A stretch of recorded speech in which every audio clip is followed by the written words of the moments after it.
বলছি মাইনেটা পেয়ে গেছি। হ্যাঁ, আমি কালকে তোমার বাড়িতে যাচ্ছি আমি। গিয়ে আমি তোমাকে কালকে টাকাটা দিয়ে দেবো আর বাবার জন্য দুটো জামাও কিনেছি ওইটাও দিয়ে দেবো, বুঝলা? হ্যাঁ, হ্যাঁ, হ্যাঁ, ঠিক আছে। কালকে তাহলে দেখা হচ্ছে। আচ্ছা, আচ্ছা। ঠিক আছে।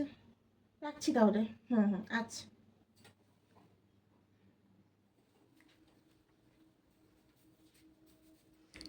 দেখো বৌমা, এগুলো কি ধরনের? হ্যাঁ, তুমি এই বাড়িতে থাকো, এই বাড়িতে সংসার করো, এই বাড়িতেই টাকা দেবে, বাপের বাড়িতে টাকা দেবে, এগুলো কি ধরনের?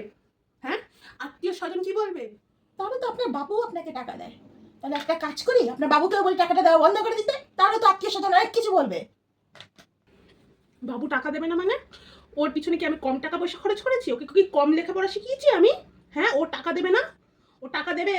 তুমি দেবা না ওই বাড়িতে টাকা, তুমি এই সংসারে টাকা দেবা। হ্যাঁ, আপনি আপনার বাবুকে জন্ম দিয়েছেন, লেখাপড়া শিখেছেন, ভালোভাবে মানুষ করেছেন। আর আমার মা বাবা আমাকে ইএমআইতে জন্ম দিয়েছেন। হ্যাঁ, আপনারাই আবার বড় বড় কথা বলেন না? ছেলে মেয়ে সমান, ছেলে মেয়ে একই, মেয়ে জন্ম দিয়েছে তো কি হয়েছে? হ্যাঁ, এসব বুজরুকি বন্ধ করুন।